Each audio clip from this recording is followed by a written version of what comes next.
Today we've got Samantha Marika on the show, and if you don't know her already, you will soon. She has incredible videos she's been doing that are really penetrating the culture. And in the time we're in right now, she's hitting all the hot topics. She hasn't been afraid to talk about anything. So I think what she's doing is incredible. You know, it's sad that in society right now, we're in a place where we're racializing so many things. So, you know, I think especially for her being a young, you know, Black woman, it's especially a lot harder for her, I would think, you know, to come out and do what she's doing. So we wanted to bring her on today to, you know, kind of elevate her voice, see what her experience has been like. But we've been blown away by the videos she's been doing. So thank you so much for coming on the show today. Yeah, welcome, Thank Samantha. you. Thank you for having me.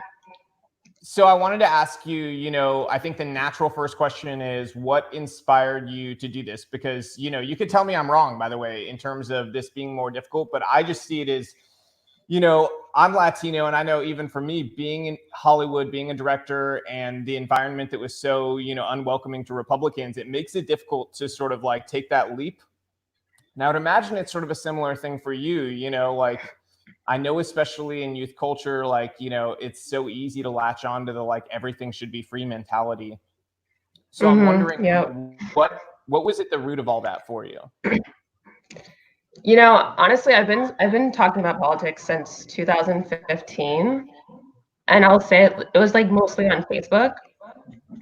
But I think what really got me, like, I was like, no, I can't just be silent on Facebook anymore, was just that whole George Floyd incident. Because I remember I just woke up one morning and then like I turned on television and there was that whole memorial, and I was like, you know, a couple weeks ago, even like a week ago, you couldn't have a funeral for anybody because of COVID. And then you turn on television and there's all these politicians and celebrities, everybody that said we were gonna like basically die or kill our grandmas if we were to go outside. And they're at this memorial. And not to say that he didn't deserve a memorial, but it was just so suspicious. And then like you see Al Sharpton up there saying we're going to take the White House and make it all about politics. You know, they took George Floyd's murder and made it about politics. And I was just like, they're just using Black, like, and for that instance, they're just using Black people to like promote their agenda. And I was like, this is disgusting. And so I just made a video. I had no idea it was going to take off like it did, but yeah, I just couldn't be silent. That's how I saw it too, is they were really capitalizing on Black grief, you know, and yeah. I don't think there's anything more horrible, and they have a pattern of doing this. I think if people really examine it and they go back and they look, and it's especially tied to when there's an election, but beyond that, just the very idea that they could try to even use this for politics when Minnesota is run by Democrats. There's a Democrat governor. There's a Democrat mayor of Minneapolis where this happened. That Democrat mayor installed the police chief in Minneapolis. Democrat lawmakers have control over what happens policy-wise in terms of reform within those departments. So, you know, the very idea they could even try to make it about politics is a joke because, you know, when Democrats are controlling everything, you're the ones who failed to step up. So if you really want to talk politics, that's the direction we should go in. But instead, they've latched onto this idea that, you know, police somehow make their own rules, which is not how it works. And that, you know, you need to abolish the police to solve the problem. So I guess that kind of takes you to the core of what, you know, the media sort of pushes that BLM stands for versus the reality of what they stand for. Because you have one of the founders of BLM as recently as this month saying that she's a trained Marxist. So when they're not even trying to hide the fact that one of the founders of BLM is a trained Marxist and that they have political goals that would, you know, essentially lead to toppling what our system is now and replacing it with Marxism, you know, when they're not even trying to hide that, I just think it's so hard to take the media seriously when they try to then frame it as something different, you know? So how do you feel about BLM's real goals and what they are? Well, even like their website says it's telling us where the funding is going, right? And like nobody's wanting to question anything. But I think BLM, this is what I think they did right. They made it a name which nobody could argue, right? They said Black Lives Matter, and obviously Black Lives Matter, and it was a genius thing because nobody can argue that. But this whole movement is political. Like, if it didn't go into like a Democrat direction and it was just a grassroots movement with local people, like local Black people running it, then absolutely I can get behind it. But it's not. It's run by these elitist Blacks, and it's pure corruption, really. All for a political agenda, yeah.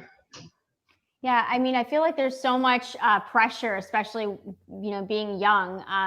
How did you decide to break through that and decide to use your voice? You said you've been speaking out since 2015. I mean, what made you decide that was more important than keeping friends and staying quiet and just kind of capitulating to the mob mentality, the woke culture? Yeah, I don't know. I've always been raised just to kind of think for myself, so I just did, and I definitely lost a lot of friends. And I think people are like so scared to speak out because they're gonna lose friends and all this stuff. But at the end of the day, like if somebody's gonna not friend you because of politics or because of a certain belief, then why are you gonna be friends with that person? Totally. I think that's a great point. It's interesting too. We just released the I Am Republican campaign, and it's like mind-boggling to us that the same people, literally some of the same people that iced us out and unfriended us and stopped inviting our children to their kids' birthday parties when we came out as Republican in Hollywood, are suddenly, wanting to jump on the train here. It's really people, I think, also latch onto this opportunistic culture of just this narcissistic, me. Oh, how can I further myself? And it's pretty remarkable to watch that happen in real time.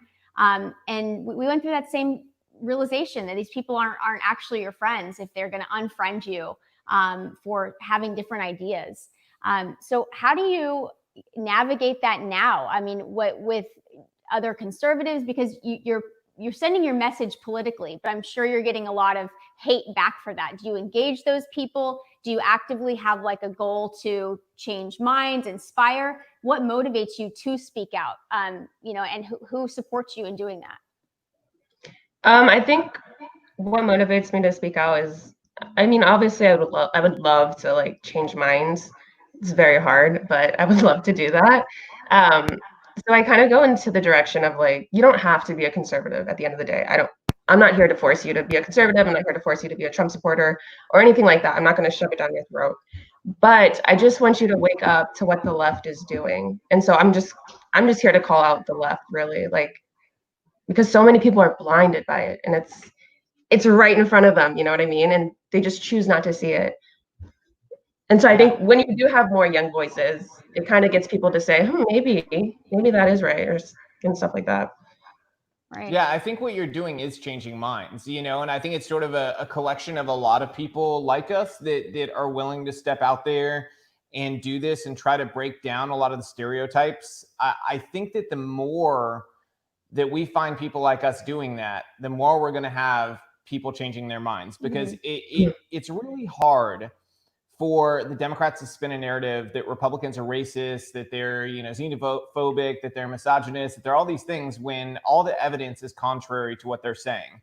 And with how interconnected our world is now, it's kind of hard to escape the evidence as it grows. So, I think that is a healthy byproduct of like what people like you are doing. And I think that, you're going to keep growing. We were just talking about it before the show. I think that, within the year, your platform is going to be gigantic, because when you speak truth the way you're speaking truth, people will come, right. And I think I want to encourage people to watch your most recent video. That's the one where I was blown away.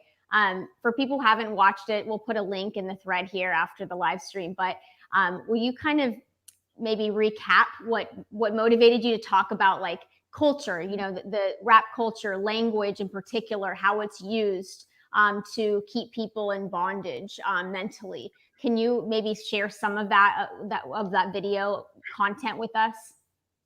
Yeah, I would say the biggest problem I think Black America has right now is we have like a cultural identification problem.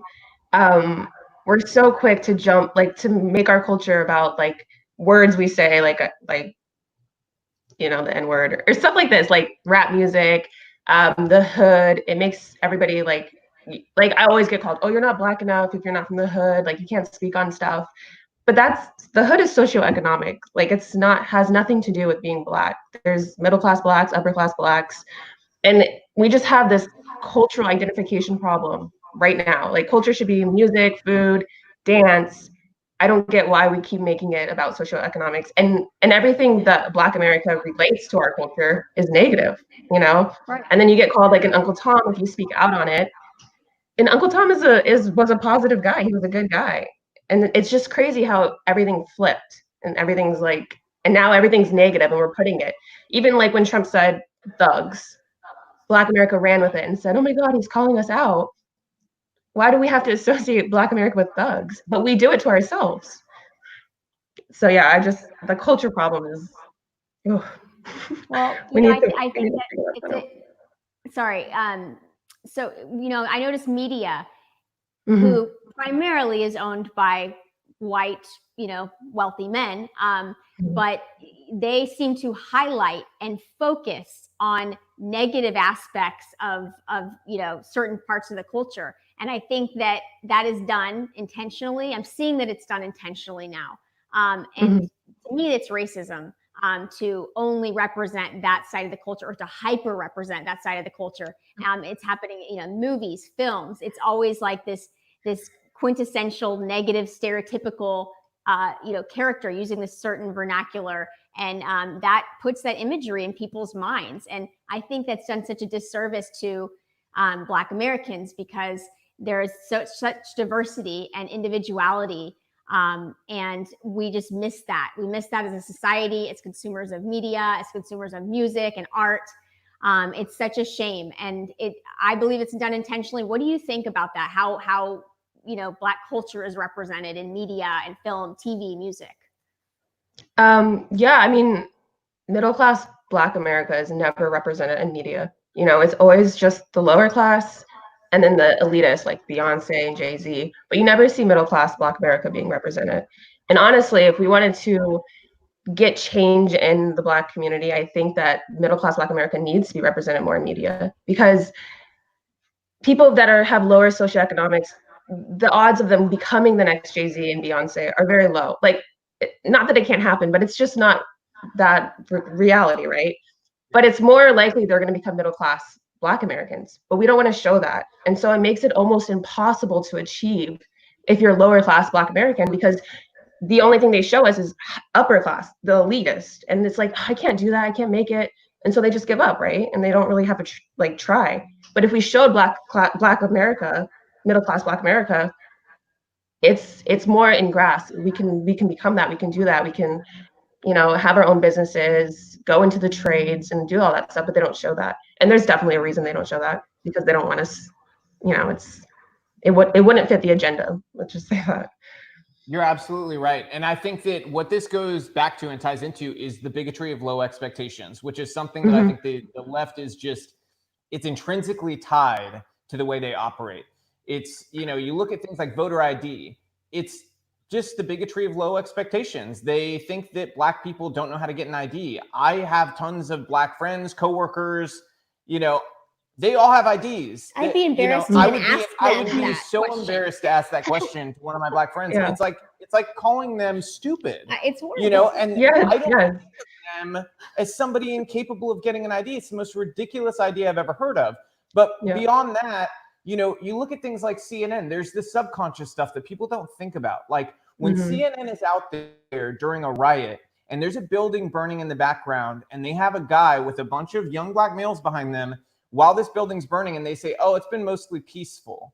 What they're doing is they're setting a low expectation. They're saying that, hey, as long as it's just a building burning, nobody's getting shot, it's peaceful. And with it sets this low barometer. Whereas if CNN was out there and it was, anybody else out there and that was going on, they would frame it differently. And they do that intentionally because they want to keep the riots going. They want to keep the burning going. They want to keep this narrative of you versus them, Black versus white going. When that's not reality. That's not the way that we should be living. I feel like we're at a point where there's such a large group of us that are ready to move beyond race, beyond racializing everything, and they want to appreciate each other's cultures and our differences and everything. That's something that my wife had never really gotten into Cuban food before she met me, and we got married, and now, you know, she loves my grandpa's, you know, Cuban cooking and everything, you know, like those types of cultural exchanges and differences can be a beautiful thing and can be really fun, but that's not what we're celebrating anymore. It's just sort of this idea that if you look different than me based on these immutable characteristics, then, you know, you could never possibly understand my experiences. And why we're framing ourselves into such a negative corner where our first thought is, you can't understand me, I have no idea. Because if we want a healthy society, you know, who goes into a relationship or a friendship going, there's no way you could understand me? If you go into every relationship or friendship that way, you're never going to have friends. You're never going to get married. You're never going to have positive interactions with people. So the fact that the media and a whole party of people on the left are trying to frame two dominant races in our country against each other with that mentality of, you could never understand me, it just blows my mind. So, you know, how destructive do you think that is to the moment we're in? Oh, absolutely destructive. And even just to talk about like CNN and stuff, you know, they're showing all this stuff happening, and there's white people like protesting and burning and looting, and there's also Black people, and they're showing like Black people looting and all this stuff. And yet they say that they're for like Black people, right? CNN and everything. Why are they always showing negative imagery of Blacks? And then they wonder why, like, white America sometimes thinks, oh, you know, they might get a little scared or whatever. And I don't think it's racism. I think it's just because of all this imagery that predominantly CNN and all these mainstream medias are showing. MTV, BET, and even going back to like the word, like the N-word, isn't it just so weird that like that's the one word that never seems to be blocked or muted, you know, because they want us to keep hearing that, and they want us to keep seeing these images also of like Blacks acting out and all this stuff. Why don't they show like positive things of Black America, middle class Blacks? Like why are they not showing this stuff? Well, I think it's interesting as a director. So I've directed Snoop Dogg, I've directed Gucci Mane, I've directed Ty Dolla $ign, Machine Gun Kelly, like all these rappers. And I don't understand how the woke mob has not gone after rap music. I mean, like just listen to some Eminem songs. Oh my God. The dude's like, he hates Trump beyond belief. And if you just look at the lyrics to his songs, like I can't repeat them. I probably would get kicked off Twitter if I repeated them. It's that bad. Like some of the lyrics are just like, they're the most misogynistic songs you could possibly imagine. Right. And somehow even like a built grandfathering thing. Like what is that? Even just like the images of like Black women in like these music videos and stuff, you know, it's completely disrespectful. And I don't know. And then they have the audacity to turn around and say, oh, we're for like Black America and we're for the people and all this stuff. Then stop showing us negatively. Stop talking about us negatively. Stop saying all this negative stuff. Thugs, gangsters, you know, the N-word, all this stuff constantly.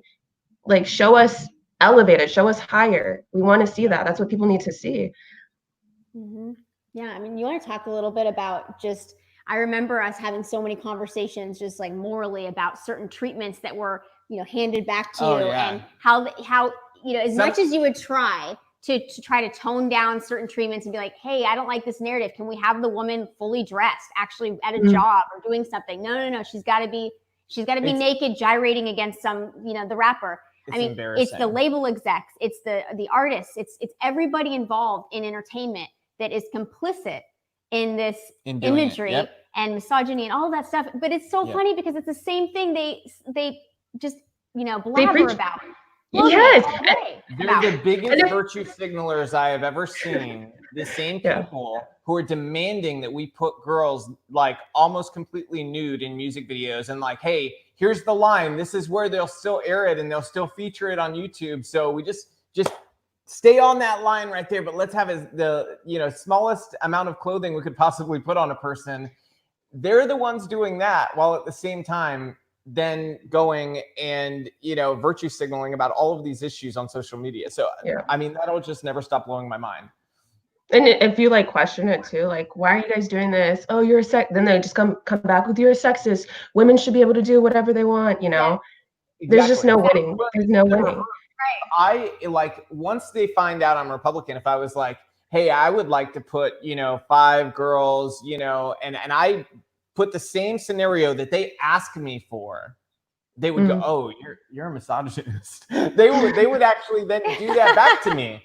But if I'm not a Republican and I do that, they'd be like, yeah, that's awesome. Let's do that. That sounds great. And then if anybody questioned me, then I would be allowed to say, women are in control of their sexuality. What's wrong with you? You don't want people to control their sexuality? You think that they're not fully able to realize their potential and their full femininity as a woman? You want to rip that away from her?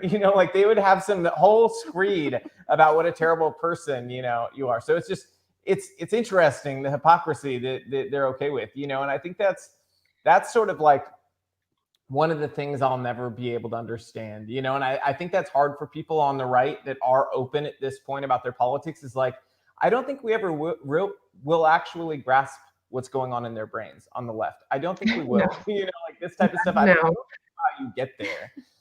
Yeah.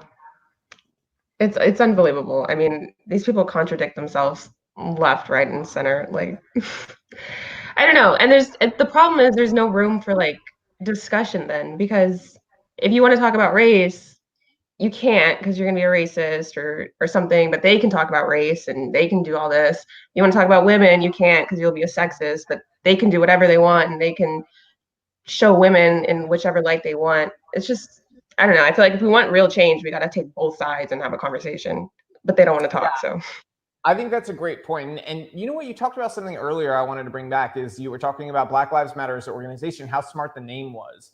And I always tell people, like, we have to differentiate the words from the organization. When I'm talking to somebody on the left or somebody in the middle who maybe doesn't understand they just don't pay attention to politics, but they're hearing sort of what's going on socially, is like, separate the two.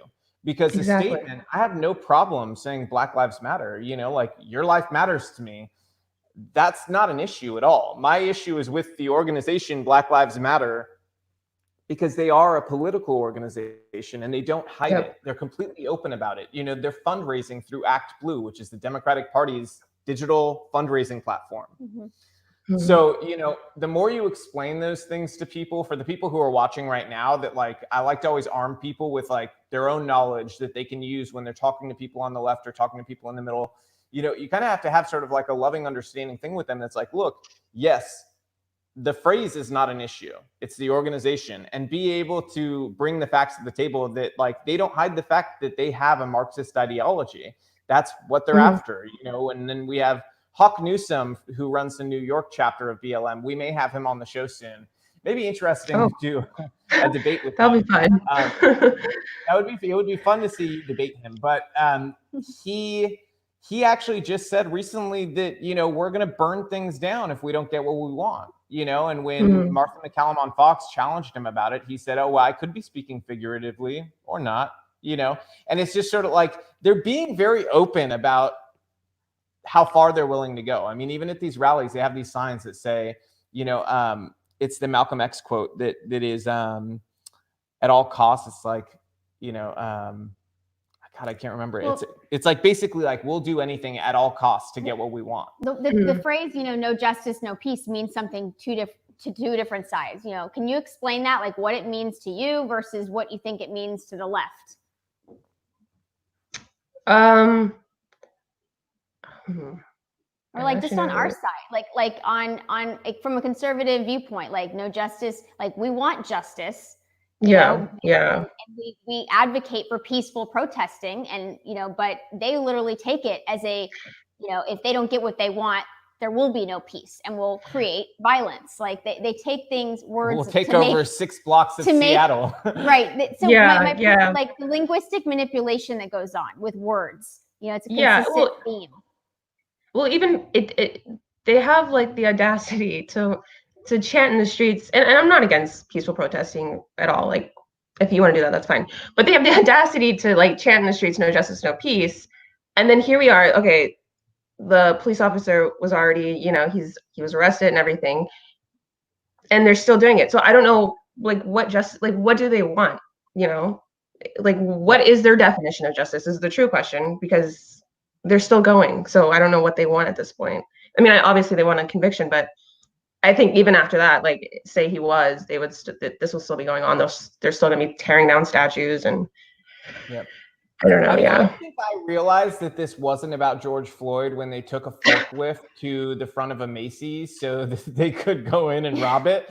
That was the moment for me where I was like, I don't think that George Floyd is the reason they got behind that forklift and smashed into the front of the Macy's. I don't know, but I was going to ask you, like, since you've started doing this, coming out and making these videos, how has the left treated you? Like, what has happened, on that end of things? What's the feedback been? Yeah, it's been pretty negative. Again, like the left just has like the left just says, whenever I speak, oh, you're not black enough. And that's coming from like whites and blacks on the left, which is hilarious to me. And they say that, and like I'll never understand. I'm a middle class American and stuff like that. Again, I find it so funny and ironic that they have the audacity to chant in the streets, Black Lives Matter, and then turn around and completely like criticize me and put me down and say all this stuff because I don't agree with them. So it's not all Black Lives Matter. It's just the select Black lives that think like them matter, truly.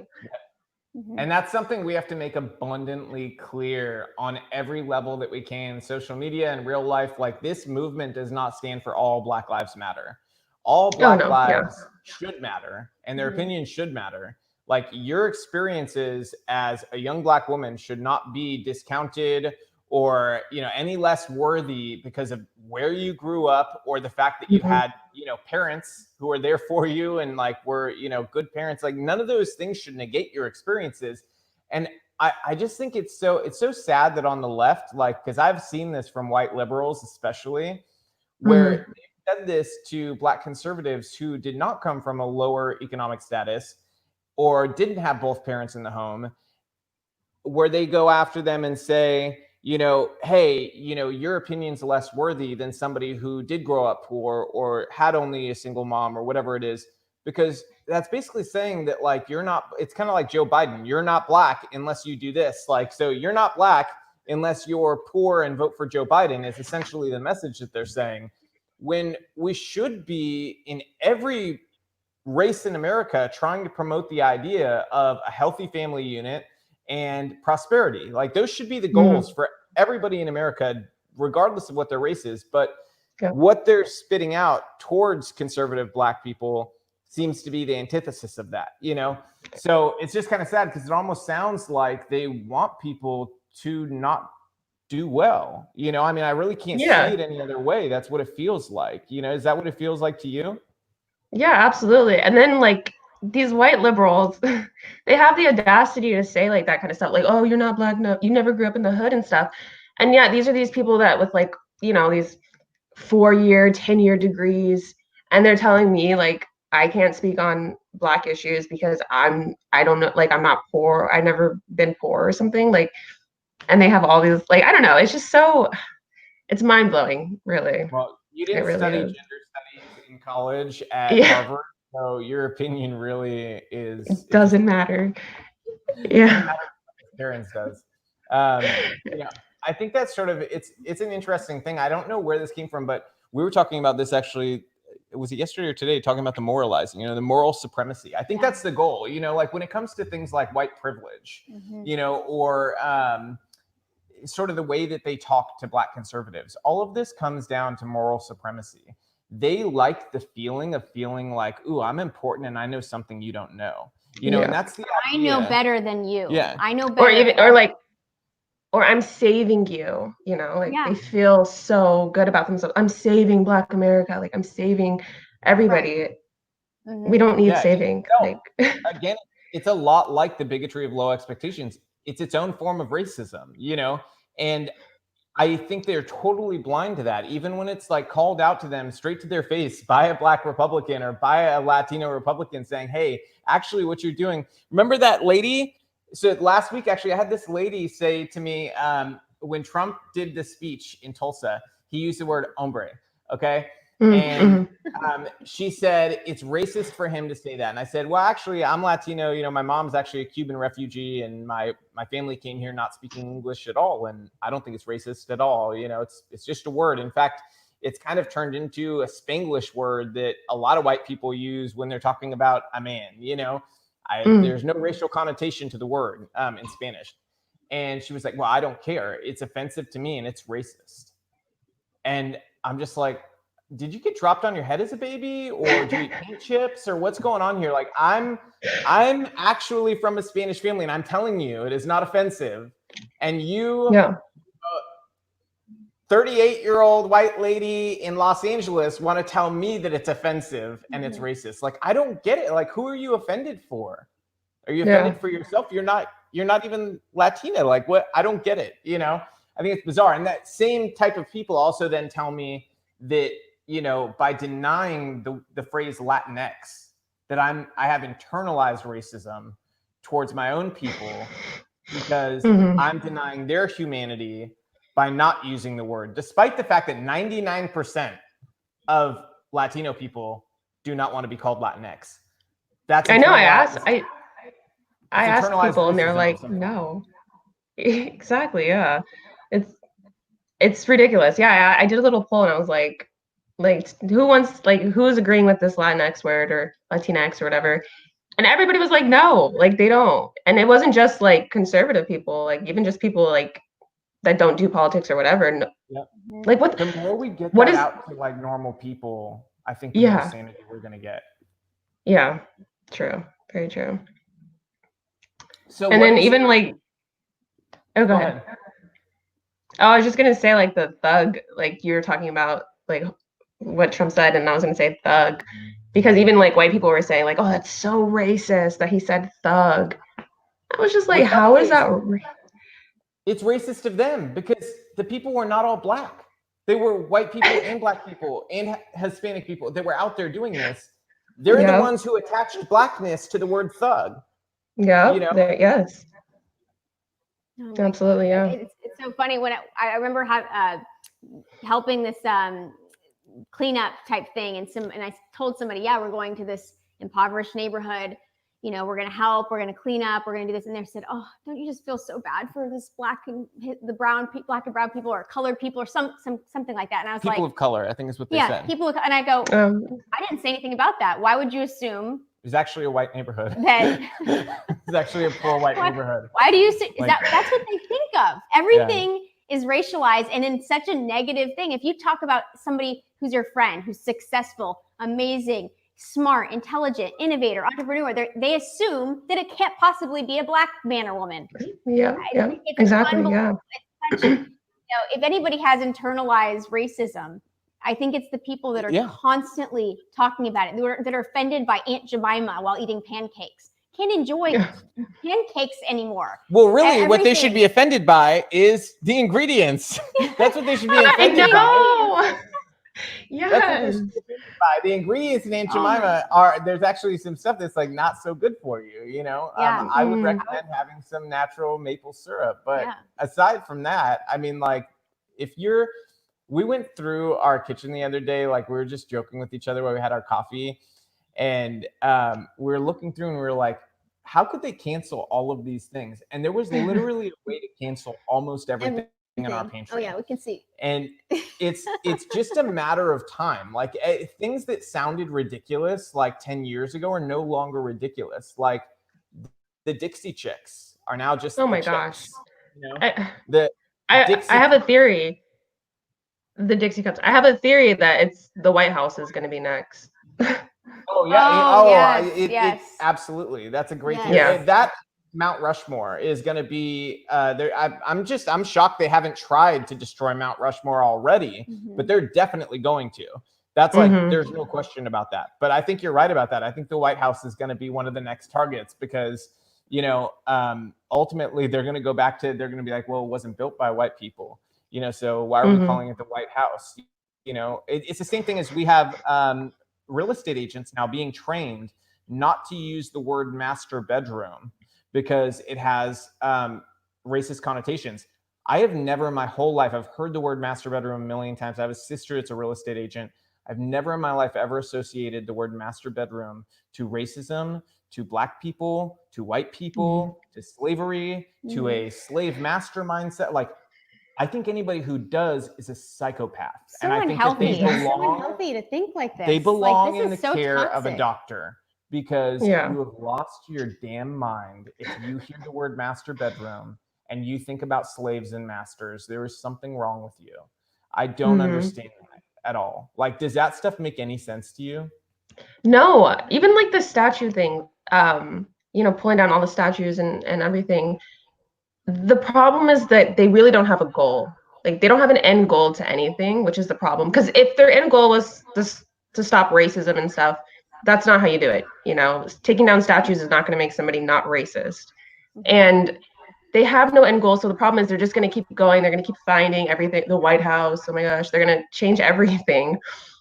And what they should have done, instead of investing all that energy and time into taking down statues, was demanding, hey, we want to see more Black statues. We want to see more historical Black, figures in statues. And I think everybody could be like, oh, okay, yeah, for sure. Yeah, let's do it. But they don't do that. You're the first person I've ever heard say that. The first person I've ever heard bring up, I mean, that seems like the most common sense thing that I've ever heard with the statue debate is just, hey, how about honoring some historical Black figures and putting them in positions of honor? That should be a no-brainer. Like, who's going to argue with that? Also, history, upgrading our history textbooks with actual Black history. The first, congressman, the first senator. I mean, there's some amazing milestones that are part of our history that are how our country was built, and how wonderful it is largely due to these monumental achievements of Black Americans. And, when they talk about how history is whitewashed, guess who's in charge of academia? Who's in charge of our history books? Who's in charge of our English? Everything. So they need to be looking at themselves as to why they're unhappy. And that's what they should be changing. There's definitely a list I could point these people to if they have so much guilt, like the white, guilt syndrome. If they want to actually be effective and active, there's like a laundry list of things they could be doing that would be way more effective than just virtue signaling and posting a Black square on Twitter. DM me if you need some ideas. Yeah, DM if you need some ideas. Well, the truth is, like, they don't want to show that. They don't want that to be in the history books, because they don't want to show, like, and I'm talking about the left. They don't want to show Black people like up. Like, they want us to be here, because then they'll always have control of us. And what does that mean? What we need. If that narrative is squashed, if Black people are actually successful, equal, capable, what does that mean? I mean, they lose the vote. They have a hard time saying that. Like, they can't even utter that, the same sentence. Like, Black people are capable and just extraordinary and innovative. I don't hear them use that language to talk about Black Americans. They don't. They talk about Black America like, you will always need me. You'll always need me. You'll always need me to take care of you. I feel sorry for you. How can I help? Oh, that's I need a kneel. Yeah. I want to live in a country where we look at each other and we believe in each other, and I don't think that's a lot to ask for. I really don't. And it's sad we've gotten to this place. You bringing up the statues. I think a lot of people are guilty of thinking of the statues as just pieces of, stone that have been chiseled away at and made into, look like the image of someone. But they're more than that. Even the statues that are controversial, that are bad in a lot of people's minds, they're not just pieces of stone that have been chiseled away at. They're pieces of history, and you can make arguments to put them in museums or whatever, people, if they're angry about it, it's a free country, make that argument, and if it's a winning argument, they'll get moved to a museum. But it's beyond that. The issue here is, like, when people are tearing down statues, the places we've seen this before is, number one, most recently, ISIS. Okay, ISIS did this to statues they don't like. That's not a group that I really want to emulate. But beyond that, on a country level, where we've seen this is Venezuela and Cuba. The Cubans, people like my refugee family, they warned Venezuelans when Maduro came to power, or when Chavez came to power. And when Chavez came to power, a lot of the Venezuelans were like, no, we know what freedom looks like. We're not going to let the same thing happen here. But the same thing happened in both cases. The statues went. Then it was, art in general. Then it was certain TV shows and movies you can't watch. And the list goes on, and they took control of academia. They took control of basically every institution, every pillar of society they take control of. And then once that happens, eventually there's no way to fight back, and people end up dying, like what we've seen in Venezuela. When they try to fight back, they get shot in the street by their own government, and that's what happens as you go deep down this line. Now, I'm not saying socialism's or communism is right behind, the door, that, next week we could be a communist country, but we're on the precipice of something that turns into that. And that's something that I think people need to be aware of and really take seriously, because when countries don't take it seriously, they end up like Venezuela is today, where people literally, if you're pregnant right now, I just read this really sad piece. This lady, she was pregnant. She was 8.5 months and she went into labor. They had to go to 9 hospitals until one would let her in. And they only let her in because her mom broke the window at the hospital and forced the security guard to take her inside. And because she didn't get care, the baby died. That baby had no problems. They only died because they needed to be delivered and they were stuck in a position where they couldn't breathe. So that's what happens in these countries when you allow those statues to go and people think, well, they were controversial, and you don't think about where it leads to. And you don't stand up and say, you know what, maybe we should do this in a way that's not destructive. Let's talk, let's have a conversation. Let's do this a way where everybody has their say. We can vote on it on a local level or whatever it is, give people their say and do it in a democratic way. Because when you just go to pure destruction, it leads down a very dangerous path. Do you agree? Absolutely. And even how you said that they start taking movies and stuff, entertainment down or whatever. It's happening now. Just even you can't be conservative and be on social media, basically. They're shutting down all the voices on the opposite side. And we should have both I think at the end of the day, we should have both voices. We should have liberal, the actual real liberals, liberal voices, and then conservative voices. But they're completely shutting off all conservative voice just so they can promote their agenda. Yep. And I appreciate that Parler exists and everything, but I think the problem there is we have to make the decision. Do we want to live in echo chambers or not? Because I would rather not live in one. I would rather live in a world where we can debate ideas, we talk about them freely, and we're not afraid we're going to lose our jobs. We're not afraid that, we're going to have somebody attack our home or attack our family or, write a death threat or whatever. I would like to live in a world where we can just talk and have differences of opinion and nobody's hateful, nobody's a racist, nobody's a homophobe, nobody's a misogynist. We're just having a conversation. We may agree, we may disagree. And I think that that's sort of the weird thing with something like Parler is that do we want to turn the world into a place where, okay, well, Democrats have their own Twitter and then we have our own Twitter and they have their Facebook. We've got our Facebook. If we're going to do that, we might as well split the country up. But again, then places like China and Russia, they're getting what they want. What they want is us split up and divided, So I think it's interesting that with all of the Russia mania that the Democrats had for the past 3.5 years, they're the ones that are doing everything Russia could ever dream of doing to American politics and to America in general. They're dividing us, So how do you see that? Wow, actually, that's a good point. I never really thought about the Parler thing as that, but I guess in a sense, by us all going to Parler, it's basically saying, okay, it's basically letting the left win, really, when you think about it. In a lot of ways, that's how I feel. Yeah, that's go ahead. That's true. I was just thinking, my 2 cents about, is, I hate having to manage. I'm terrible at social media, having to manage more than one thing. It's so stressful and overwhelming to life. And I would rather have more human interactions. So I think that the idea of having just another thing to manage, is a little overwhelming. But at the same time, there's that saying, if you're at the table, get up when love is no longer being served. If there's no real, good faith debates happening or conversations, and you're arguing with a faceless troll, probably being paid in China, sweat lodge or something. Sweat camp, not a sweat lodge. Sounds actually nice. I'd like to go to one. Nice, yeah. I'm not talking about that. I was thinking that too. So,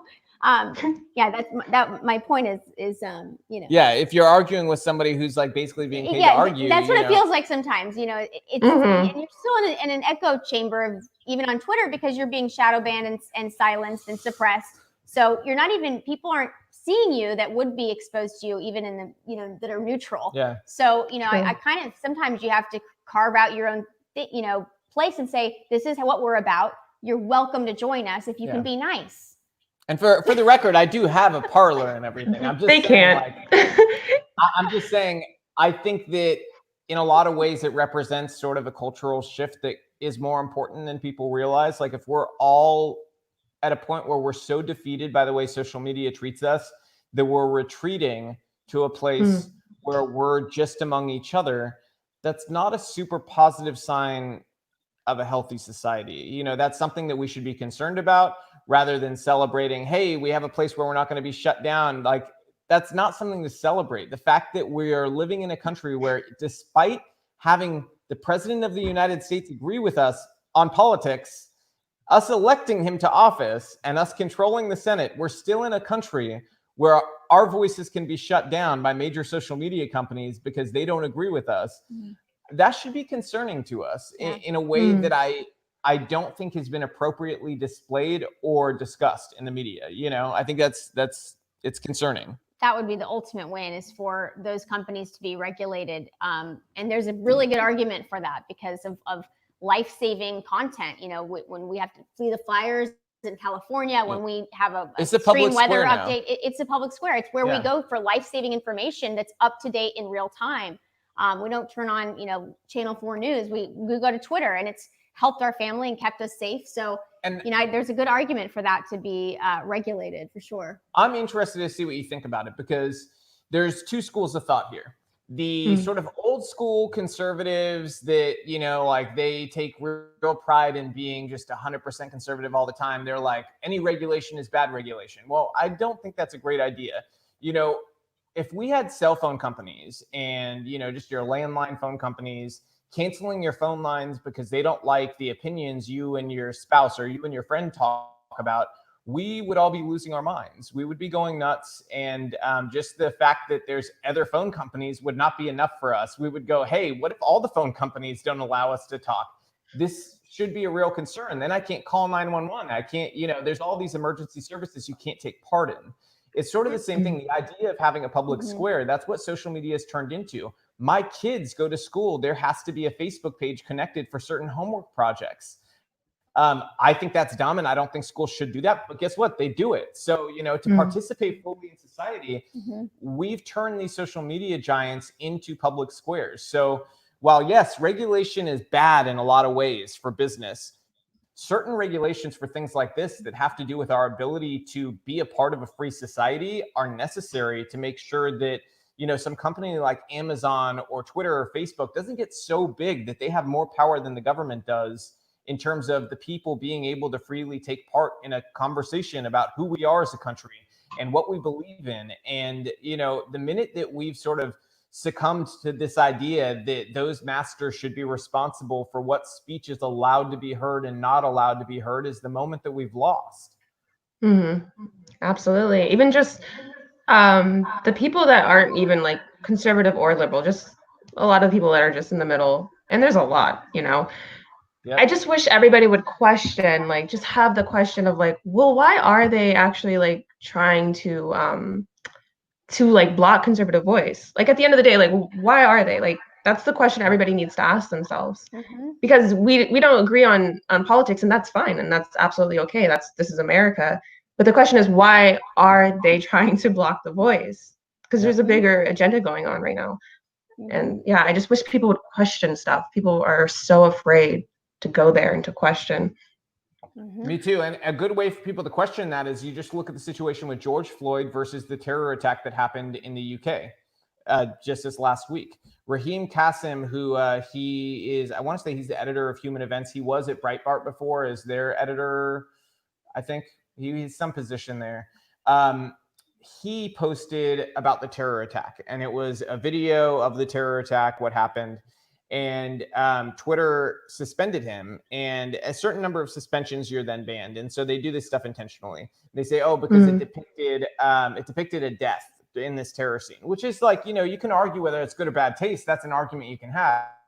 But the argument that you should be kicked off social media if you post a video of a terror attack is a pretty dumb one, I think. I think that, you should be free to do what you want. But on the flip side, not one person had their account harmed for sharing videos of George Floyd. And I guarantee you, if that terror attack that took place in the UK was not somebody who was an Islamic radical, doing this, and it was a police officer doing it, there would have been no issue with displaying the video. So, people need to question why that is. I don't care what side of the political aisle you're on. You can be a Democrat, stay a Democrat, but at least question that. Why is that the case? Why are we sort of selectively selecting a narrative that's allowed with, gory details, and then this other narrative with gory details is not allowed because, why? It's racist. The sort of idea that it may produce, or what? Yeah, exactly. And even just going with the narrative thing, like, I wish people would question also, going back to George Floyd, if George Floyd was like a hardcore Trump supporter, hardcore conservative, would he have been promoted all over social media and beyond? Exactly. So why are people not questioning that also?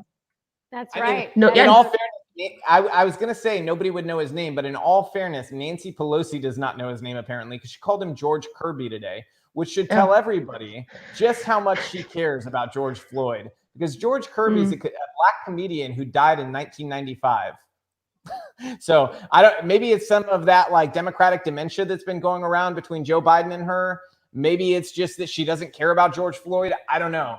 But you're absolutely right. If George Floyd was a Trump supporter, nobody would know his name. Yeah, no, exactly. Yeah.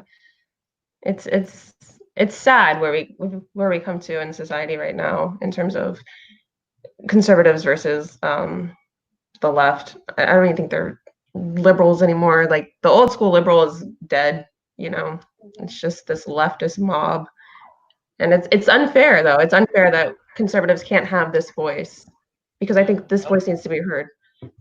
Absolutely. Voices like yours need to be heard. And those old school liberals are now basically Republicans. Because we talked about this recently. If JFK was alive today, the Democrats would say he was a misogynist, horrible person. And they would have killed him. They hate JFK's policy beliefs. Even Obama's views just 8 years ago would be so controversial today. It's absolutely insane. I feel like we could talk forever. I mean, we so enjoyed this conversation. Unfortunately, we have to wrap up. We have children. And we have to pick up that dog who just got fixed. Yeah. Yeah. Yeah, to our viewers. He's not having a good day. Yeah, he's got his little, We bring the dogs on the show sometimes, so everybody knows Boss Dog Boss got his little acorns chopped off today. So say a little prayer for Boss. He's not having a happy day. Well, thank you so much. We appreciate you coming on. Everybody follow her. We're going to put her link to her video and social media accounts. So thank you so much for joining us today, Samantha. Thanks for having me. You guys are awesome. You are too. Keep doing what you're doing. And bye, Lola. To your cute French American. What kind of bulldog is he? Yeah, what kind of bulldog? She's English. English bulldog. Bye, Lola. You had to give her an accent, huh? Well, thank you guys for watching today. Remember to like, subscribe, recommend to your friends, share this with people. Voices like this need to be heard. And definitely follow her if you're not already. She's posting incredible videos. Bye, guys. Bye. Thank you so much for coming on today. Bye, y'all. Have a great day.